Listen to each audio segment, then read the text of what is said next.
Maingat na nilakad ni Hanilet ang mabatong pampang ng waterfalls sa Lockwake. Nang malapit na siya sa falls, ay naupo siya sa isang malaking bato. Hapon noon at malilim na sa bahaging iyon. 2 araw na siya ron. 2 gabi na nababasa ng luha ang kanyang unan. Labis na nasaktan siya sa natuklasan kay Alvaro. Mula nang umalis siya sa opisina ng binata, ay nagpaalam siya sa mga magulang na magbabakasyon muna siya sa Lockwake. Hindi siya pinayagan ng daddy niya noong una. Ngunit nang sabihing isasama niya si Mila at ang lolo niya, ay napapayag din niya ang ama. Isinama ni Hanilet si Mila ngunit kinunsyaba niya ang kanyang lolo na wag nang sumama. Nasa halip ay pasamahin na lamang sa kanya ang isang houseboy nito. Dahil madali nang mapagod sa mahabang biyahe ang lolo niya, ay agad na napapayag. Inilawit niya ang mga paa sa tubig ng talon. Katamtaman lang ang lamig ng tubig. Masarap maligo roon. Subalit malayo sa isip niya ang paliligo sa talon na dating kinagigiliwan niyang gawin tuwing nasa Lockwake siya. Abala ang isip niya sa dahilan ni Alvaro kung bakit hindi ipinagtapat sa kanya ng binata na ikakasal na pala ito. Kilala niya si Alvaro bilang isang maprinsipyong tao. Ngunit bakit hinayaan ni Alvaro na maniwala siya na wala pa itong commitment sa ibang babae? Na mahal pa rin siya nito pagkalipas ng maraming mga taon. Nagbago na ba si Alvaro? Binago na ba ang binata ng pag-iiba ng estado nito ngayon? Isipin na lamang na muli niyang ipinaangkin ang sarili sa binata. Gumaganti lang ba sa kanya si Alvaro? Napakasakit naman yatang isipin niyon. Nagsimula na namang mangilid ang luha niya sa mga mata. Hinayaan niyang pumatak ang mapapait na luhang yon. Tears wash the windows of the soul, sabi nga sa isang nabasa niyang artikulo. Kahit palaging mugto ang mga mata, nakatulong naman ang pag-iyak niya sa pagluluwag ng kanyang dibdib sa nakalipas na 2 araw. Nasa ganoon siyang ayos nang may lumilim na anino sa kanya. Bigla ang pagbaling niya sa pinagmulan niyon. At naroon sa tabi niya, nakatayo at nakatunghay sa kanya ang matangkad na bulto ni Alvaro. Saglit na walang nakapagsalita isa man sa kanila. Dumaan sa isip niya ang masasakit na salitang sasabihin niya sa binata, ngunit hindi iyon nangyari. Sumagap siya ng hangin at iniiwas sa paningin nito ang basa sa luha ang mukha niya. Pasimpleng pinunasan niya ng palad ang magkabilang pisngi niya. "Anong ginagawa mo rito?" Sabi niya sa pilit na pinatatag na boses. Naupo si Alvaro sa tabi ng batong inuupuan ni Hanilet. "May gusto lang akong linawin sa'yo." Tumawa siya ng mapakla. "Ikaw pa ngayon ang may gustong linawin sa akin, samantalang ikaw ang naglihim na may fiancé ka na pala?" Hindi nito pinansin ang parunggit niya. "Nakipagkita sa akin si Derek. May sinabi siya sa akin. Yun ang gusto kong linawin sa'yo." "Bakit hindi mo sinabi sa akin na ikakasal ka na pala?" Tanong niya sa halip na intindihin ang sinasabi ni Alvaro. Hindi sumagot si Alvaro. Hindi rin tiningnan si Hanilet. Nakatutok ang mga mata nito sa lumalagaslas na tubig sa talon. "Was it because you wanted to get even? Dahil iniisip mo pa rin hanggang ngayon na pinaglaruan lang kita nun?" Hindi rin ito iniintindi ang mga tanong niya. "Nabuntis ka raw nun. Ako raw ang ama." Parang biglang umalsa ang ulo niya sa sinabi nito. Theory lang naman ni Derek na si Alvaro ang ama ng ipinagbubuntis niya noon. Kahit binsay hindi niya inamin kay Derek o sa mga magulang niya kung sino ang tunay na ama ng bata. Hanggang sa huli ay gusto pa rin niyang protektahan ang image ni Alvaro sa lahat ng nakakakilala sa binata. Ganoon niya ito kamahal. "Bakit hindi ka makasagot ngayon? Ayaw mo bang masumbatan? Ayaw mong makumpirma ko kung anong klase kang babae?" Mahinahon ang tinig ni Alvaro, ngunit masakit pakinggan ang mga tanong nito. Nagpakawala siya ng isang mahabang buntong hininga. "I guess, hindi na makakapaghintay ang katotohanan." Sabi niya. "Oo, nabuntis ako noon." "Oo rin, ikaw ang ama." Kitang-kita ni Hanilet nang magtagis ang mga bagang ni Alvaro. "Bakit hindi mo sinabi sa akin? 7 taon, Hanilet. Bakit hindi mo nagawang ipagtapat sa akin sa loob ng mga taong yon?" "What you don't know won't hurt you.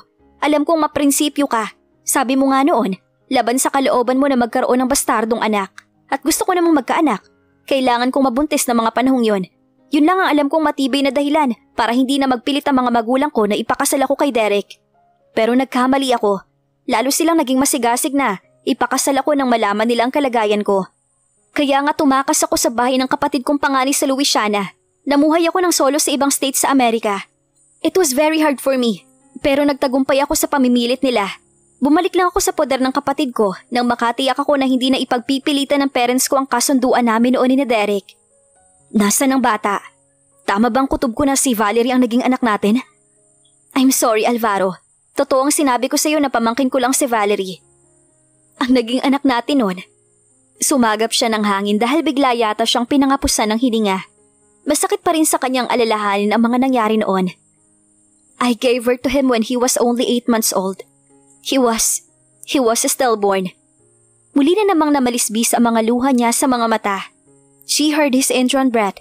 Nakita rin niya na kumuyom ang mga kamay nito. At wala ka man lang planong ipaalam sa akin? Meron naman. Yun ang nasa isip ko kaya sinikap kong ipahanap ka. Naghihintay lang ako ng tamang tiyempo. Ngayon palang nawawala ang galit mo sa akin. Ayokong saktan na naman ang loob mo. Kung talagang ayaw mo kong saktan, sana noon mo pa ipinaalam sa akin. I'm sorry. I'm so sorry. Gagad nitong puno ng panguuyam. Overuse na sa iyong salitang yan, Hanilet. Nasaktan na siya ay lalo pa siyang sinasaktan ni Alvaro. At ikaw, nakasakit na't lahat pero kahit kurap ng mata hindi mo ginawa. Sumbat na niya. Ang akala niya ay madali lang kay Alvaro na magpatawad. Nagkamali pala siya. Paghihiganti sa halip ng kapatawaran ang napala niya. Napakatanga ko. Nahulog ako sa bitag mo. Hindi ko man lang naisip. Hindi ko inisip na pinlano mo ang lahat para paghigantihan ako. You didn't know what you were saying. Naglihim lang ako sa iyo, Alvaro. Hindi kita niloko gaya ng ginawa mo sa akin. Nakapaghiganti ka na. Nasaktan mo na ako. Nasabi ko na rin ang gusto mong malaman. Siguro naman pwede mo na akong iwan. Saglit pa siyang pinagmasdan ni Alvaro bago ito tumayo. Nang tumalikod na ito at humakbang, ay nagsimula na namang malaglag ang mga luha niya. Sumugal na naman siya. Ngunit sa pagkakataong iyon, ay talo siya. Isang linggo nang nagbabakasyon si Hanilet sa Lockwake nang dumating doon ang mga magulang niya kasama si Valerie. Sinalubong siya ng yakap at halik ng bata. Ngunit pagkatapos niyon ay ipinasama na ito ng daddy niya kay Mila. Inutusan ito ang dalawa na manatili muna sa hardin. You don't get better with age, Hanilet. Galit na sabi ng daddy niya nang silang tatlo na lamang doon. Lalo kang lumalala habang nagkakaedad ka. Daddy, pati ang lolo mo, kinasabot mo magawa mo lang ang gusto mo. I'm sorry, Daddy. Kaya ako lang naman ipinaiwan si Lolo ay dahil napapagod na siyang bumiyahe ng malayo. Besides, may mga kasama naman ako. Ano bang ipinag-aalala niyo? Kung nasa Manila ka, it would be fine with us kahit napairalin mo yung independent streak mo. Pero narito ka sa Lockwake. Alam mo kahit noong maliliit kayo, hindi ko kayo pinapabayaang manatili rito ng walang sapat na proteksyon. Kaya nga ho noon pa ako nagtataka kung bakit, Daddy. Taga rito kayo. Iginagalang naman ng mga taga rito ang pamilya natin. Pero bakit parang takot na takot kayo para sa safety namin tuwing naririto kami? Ano bang hindi namin alam, Daddy? Nang hindi ito sumagot ay tiningnan niya ang kanyang ina. Ngunit blanko rin ang nakita niyang ekspresyon. Just do as I say, Hanilet. Hindi matitinag na sabi ng daddy niya. Kung talagang gusto mo magbakasyon dito, hintayin mo ang bakasyon ni Bini next month. Pupunta tayong lahat dito para magbakasyon. Iniwan na sila nito pagkasabi niyon. Binalingan niya ang ina. Tell me, Mommy, anong alam niyo sa kinatatakutan ni Daddy rito? Hanilet, sundin mo na lang ang sinabi ng daddy mo. Iniingatan lang niya kayo. Mula saan? Mababait naman ang mga taga rito at kaibigan silang lahat ng pamilya natin. Bakit kailangan namin ng sobra-sobrang pag-iingat? Anak, hindi ko masasagot ang tanong mong yan. Kahit na anong pilit niya sa ina ay wala itong sinabi kahit hint tungkol sa kung ano o sino ang kinatatakutan doon ng kanyang ama. Ngunit kung ano man yon, ipinangako niya sa sariling tutuklasin niya. Basta mag-ayos ka na ng mga dadalhin mo at uuwi rin tayo mamayang hapon. Bili ng mami niya. Nagliligpit na siya ng mga gamit nang marinig niya ang pagkakagulo ng mga katulong sa ibaba. Kasunod niyon ay ang matinis na tili ng mami niya at ang palahaw ni Valerie. Nagmamadali siyang bumaba. Nakita niyang umaagos ang dugo sa binti ni Valerie. Nakabuka ang malalaking sugat doon. Anong nangyayari? Usisa niya sa lahat. Nagpapanik ang mami niya at ang ibang katulong. Si Mila lamang ang buhayang loob at nakahagip ng tuwalya na siyang inilapat sa sugat ni Valerie. Tinawag kaagad ni Hanilet ang driver upang ihanda ang sasakyan. Saglit pa ay isinusugod na nila ang bata sa ospital ng Lockwake. Ano ba talagang nangyari? Usisa niya kay Mila nang nasa loob na ng emergency room si Valerie. Hindi ko nga alam kung anong nakasugat. Hindi naman kami nagtagal sa garden. Iniwan ko siya sa front step sa harap dahil gusto raw niya sa labas. Nakita ko naman pong naroon ang daddy mo kaya hinayaan ko siya ron. Nakita mo ba kung saan siya nasugatan? Doon pa rin sa front step namin siya nakita. Pero wala naman kami nakita na kahit anong bagay na makakasugat sa kanya ron. Siguro walang makakasagot sa mga tanong natin kundi si Valerie na rin. Ang laki ng sugat niya. Totoo yata ang bulong-bulungan ng mga katulong dito na may gustong manakit sa inyo rito sa Lockwake. Ano ka ba naman, Mila? Huwag mo nga akong takutin ng ganyan. Ayun lang naman ang naririnig ko. May dahilan nga ba ang daddy niya para maging labis ang pag-iingat nito kapag naroon sila sa Lockwake? 5 stitches ang naging tahi ng sugat ni Valerie. Nang tanungin nila ito kung saan ito nasugatan, lahat sila ay nalito sa isinagot ng bata. May Indian sa halaman, tapos po kinuha ako. When I held it, it hit my leg. Nang tingnan nila ang lugar na sinasabi nito, wala naman silang nakitang kahit na anong bagay roon na makakasugat sa bata. Nagdeklara ang daddy niya na wala raw munang magbabakasyon isa man sa kanila sa Lockwake. Nagpaimbestiga ito sa pulisya. Hanggang sa bumalik sila sa Maynila, ay wala pang konkretong resulta ang investigasyon. Talaga bang hindi ka napapapigil? Isang malungkot na ngiti ang sumilay sa mga labi ni Hanelet sa sinabi ni Bini. May trabaho ako ron bro, kailangan ko talagang bumalik. Pero may 3 weeks pang natitira sa bakasyon mo. Wala rin naman akong gagawin dito, hindi ako makapagbakasyon sa Lockwake. Mahigpit ang bili ni Papa na wag muna tayong pumunta ron. Kinuha nito ang hawak niyang plane ticket at tila wala sa loob na binuklat-buklat iyon. Bakit ganun Hanelet? Lahat na lang tayo bigo sa mga love life natin. Si Lilac na nga medyo okay. Si Matthew, maagang nakipag-divorce. Ikaw naman, ipinagpalit ni Alvaro sa iba. At ako, ikakasal na pala sa ibang mahal ko. Nagkataon lang yun, Bini. Besides, hindi naman siguro habang buhay nilang tayong bigo. Darating din ang para sa atin talaga. Liligaya rin tayo, huwag ka lang mawawalan ng pag-asa. Ewan ko, sabi nito, saka tumingin sa labas ng mansyon. Hindi na siguro ako liligaya. Alam ko, nararamdaman kong si Fatima lang ang babaeng mamahalin ko. Tinapik niya sa balikat ang kapatid. Siya man sa pakiramdam niya, si Alvaro lang ang mamahalin niya habang buhay. Pero sana ay hindi, kawawa naman siya, wala nang pagkakataon para lumigaya. Bata pa naman tayo, marami pang pagkakataon na darating sa atin. Pampalubag loob niya sa kapatid. Thanks, but you don't have to tell me all this. Alam ko naman yun. I was just, admitting to a difficulty. Alam ko naman lilipas din to. Kung kailan, hindi ko lang alam. Naiintindihan ko. Thank you for listening. Anytime bro. Kinuha niyang muli ang ticket kay Bini. 2 araw mula ngayon ay lilipad na siya pabalik sa Amerika. Pagpanhik niya sa kanyang silid ay nakita niyang nakasandal sa armchair ang isang kwadradong bagay na nakabalot ng isang all occasions gift wrapper.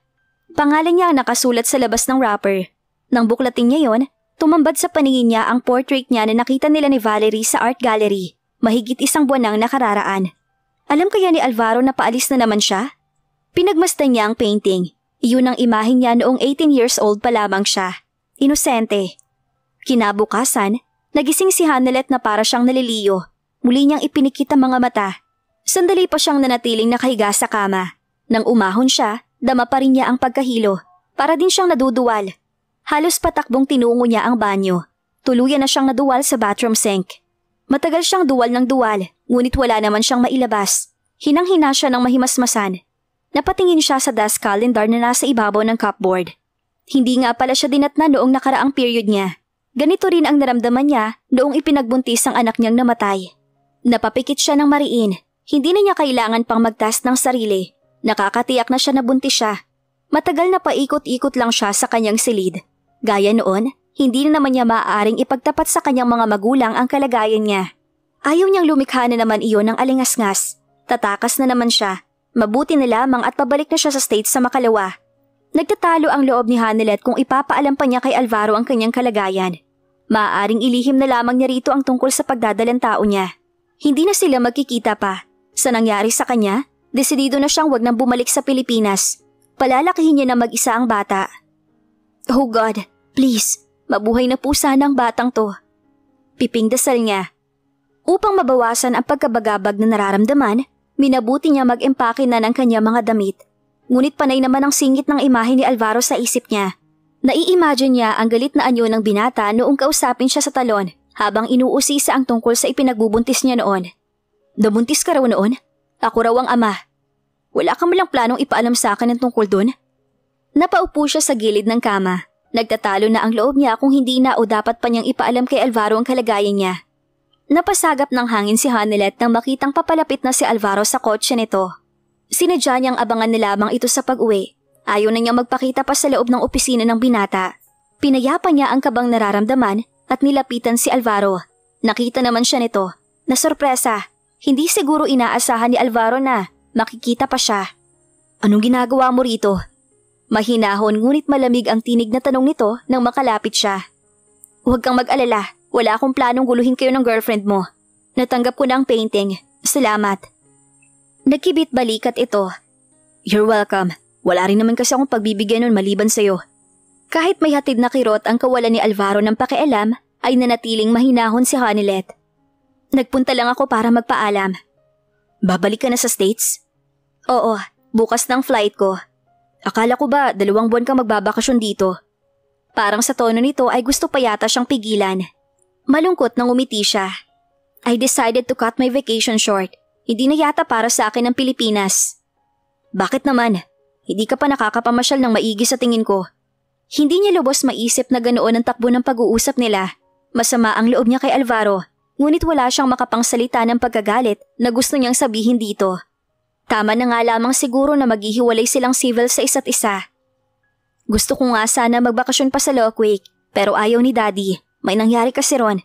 Nadisgrasya si Valerie. Nasugatan siya at hanggang ngayon, hindi namin alam ang dahilan. Nag-iimbestiga pa ang mga pulis. How is she? Okay na siya, nagamot na ang sugat niya. Sumabay ka na sa akin. No, wag na. Baka may lakad kayo ng fiancé mo. Makakaabala pa ako.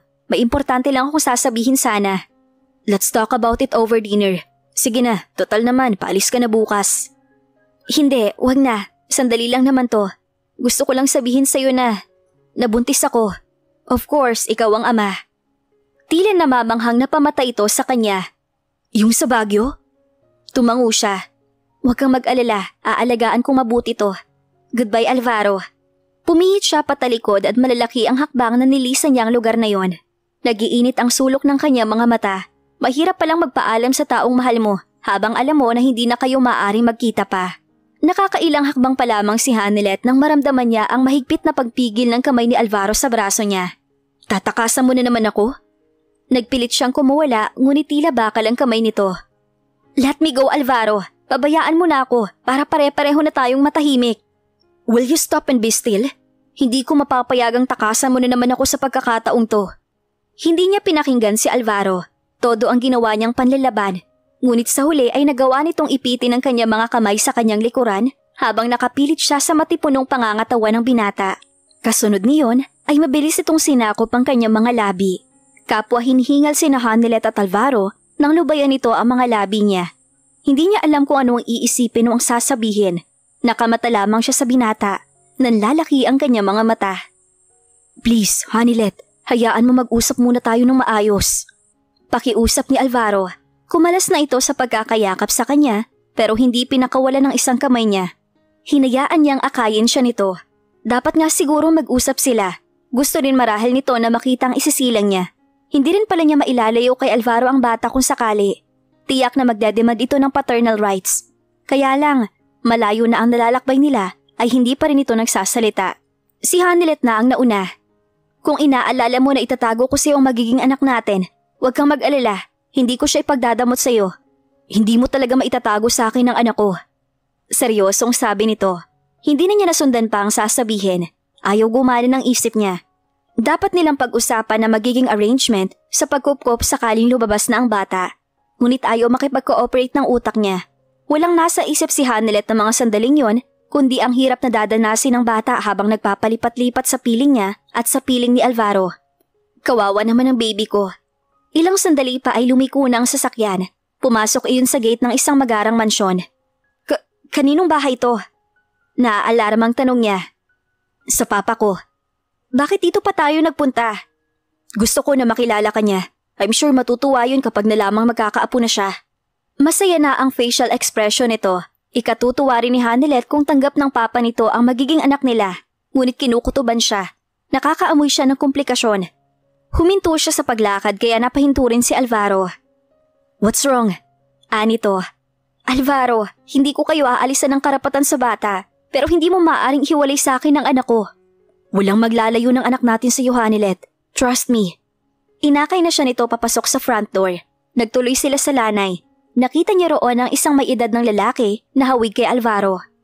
Hanilet, Ang papa ko. Papa, si Hanilet. Nagpalitan sila ng pleasantries ng matanda bago siya inanyayahang maupo. Magkakaapo na kayo, papa. Buntis si Hanilet. Nangislap ang mga mata ng matandang lalaki. Really? She's 1 month pregnant. Oh, good. Iplano na natin kung kailan tayo mamamanhikan sa kanila kung ganon. Nagpapasaklolong tumingin siya kay Alvaro. Nakangisi lang naman ito. Hindi po. Hi everybody! Sabay-sabay na napatingin sila sa pintuan. Nakita niya roon na babaeng nadatnan niya noon sa opisina ni Alvaro, ang fiancé nito. Nakangiting lumapit ito sa kanya. You must be Hanilet, right? Nalito siya. Sumasabay pa roon na nagsisimulang sakit sa dibdib niya. Ang babae ang kapalit niya sa puso ng binata. Maganda ang babaeng pakakasal ni Alvaro at sa impresyon niya ay natitiyak niyang mabait ang babae. It made the thought even more painful for her dahil alam niyang mamahalin nga ito ni Alvaro. Ako nga, sagot niya. I'm Fatima. Lumapit ito ng husto at nakipagbeso pa sa kanya. Madalas kang ikwento ni Alvaro sa amin ni Papa. Naririnig na din kita sa mga kwento ni Bini. Brother mo siya, di ba? Kilala mo si Bini? Oo, kaibigan ko siya. Pareho kaming nasa UP. Nagtuturo ako doon. Oh God, this must be a joke. Kung hindi siya nagkakamali, ito ang sinasabi ng kapatid niyang babae na mahal nito. At tama nga, ikakasal na to. Mabuti naman na isama ka ng isang turito. Dagdag pa ni Fatima. Nagawa niyang bigyan ito ng isang payak na ngiti sa gitna ng kalituhan.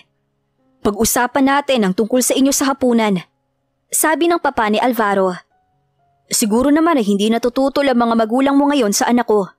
Hindi na siya nakatiis. Tumayo siya. I'm sorry sir. Nagkakamali po kayo. Wala po kaming relasyon ng anak niyo. Ito naman ang nalito. Paano kayo nakabuo ng bata kung wala kayong relasyon? Sandali papa. Mag-uusap lang kami ng sarili na ni Hanilet. Tumayo na rin si Alvaro at hatakang kanyang kamay ay dinala siya sa isang silid na isa palang mini library. I'm sorry Hanilet. Simula agad ni Alvaro nang maisarang pinto. I've led you to believe na girlfriend ko si Fatima.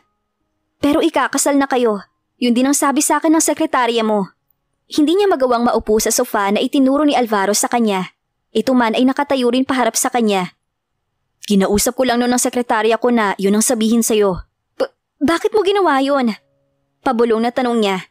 Kaninang halikan si Hanilet ni Alvaro ay nakadama siya ng isang butil ng pag-asa. Ngayon, nadadagdagan na ang butil na yon.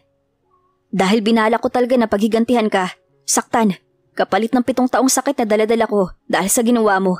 Kapalit ng dagdag na sakit sa mga ipinagtapat sa akin ni Derek.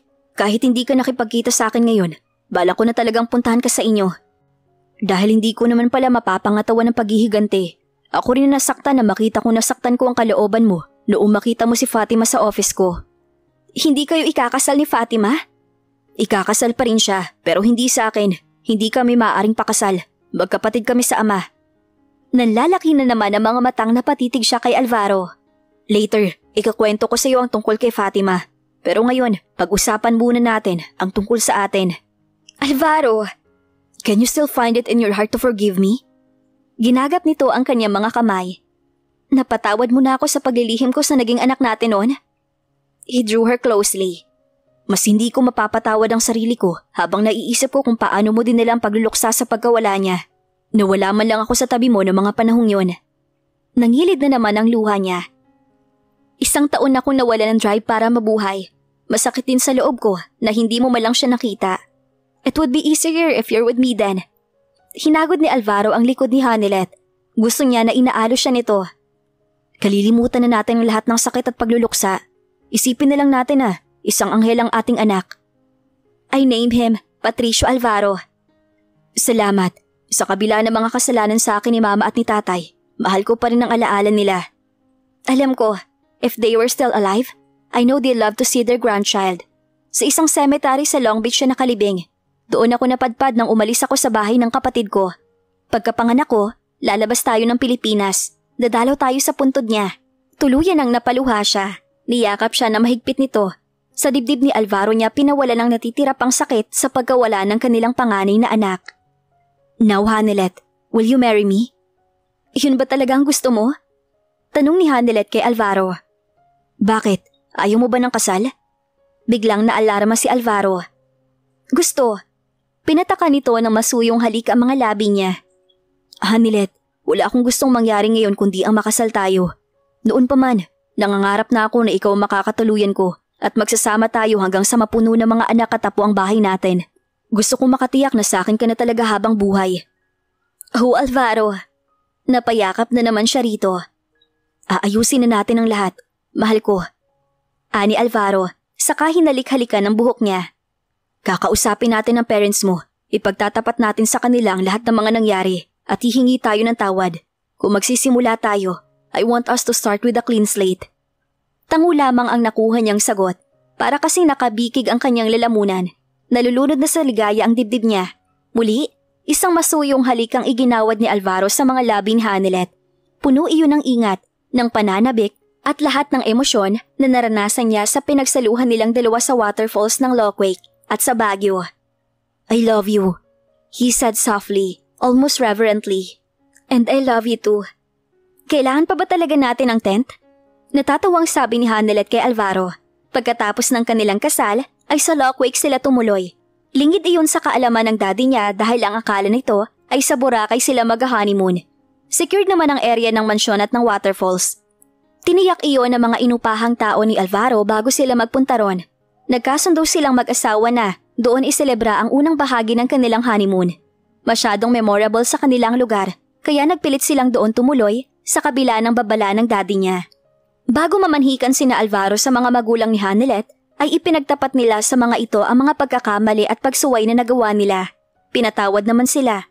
Madali ring natanggap ng mga magulang niya si Alvaro. Marahil, nakita rin ng mga ito kung gaano siya kamahal ng kanyang asawa. Ang ikalawang bahagi ng pulot kata nila ay sa Europe gagawin, pagkapanganak na niya.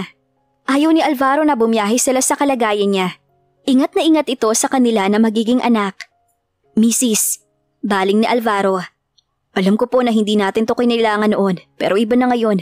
May maliit na Alvaro na riyan sa sinapupunan mo na kailangan protektahan. Ayokong mahamugan kayo ni baby. Anyway, see-through naman ang bubong nitong tent. Makakapag-stargazing pa rin tayo. At paano naman po kayo nakatiyak na lalaki nga itong ipinagbubuntis ko, Aber? Tudyo niya rito. I just know. Nakangising saad nito habang ikinakabit ang tent. Nang matapos ito sa ginagawa, ay bigla na lamang siyang niyakap at ginawaran ito ng maalab na halik sa bibig. Hindi na niya nagawang umimik man lang. Walang pag-aatubili ang mga kamay nito at mga labi sa bawat haplos at halik na gawin ito sa kanya. At gaya noon, mabilis na tinangay siya nito sa dako na tanging ito lang ang may kakayahang magdala at magpadama sa kanya. Nang malubos ang pagsasanib ng kanilang mga kaluluwa, payapang inihilig siya ni Alvaro sa dibdib habang yakap siya. Kapos sila nakatunghay sa makikislap na bituin at bilog na buwan. Happy? Bulong nito. Overjoyed. Tugon niya. You. Complete. Released from all my misery and pain. Contented. Napapangiting hinagod ni Hanilet ang kahabaan ng braso ni Alvaro. This is what I had in mind when I did what I did. Hindi ko makakayang magpaangkin kay Derek o sa kahit sinong lalaki, except you. So I broke my family's tradition. Thank you, Hanilet. Ganyan din ang paniniwala ko. Dahil ikaw lang ang babae na kaya kong mahalin. I have a confession to make. Hanggang ngayon, ikaw pa rin ang, you know. Namilog ang mga mata niya. Nakuha na niya ang ibig sabihin ng asawa.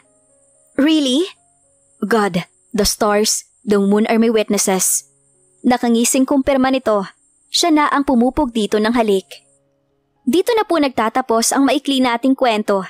Maraming salamat po sa lahat ng sumuporta at sumubaybay.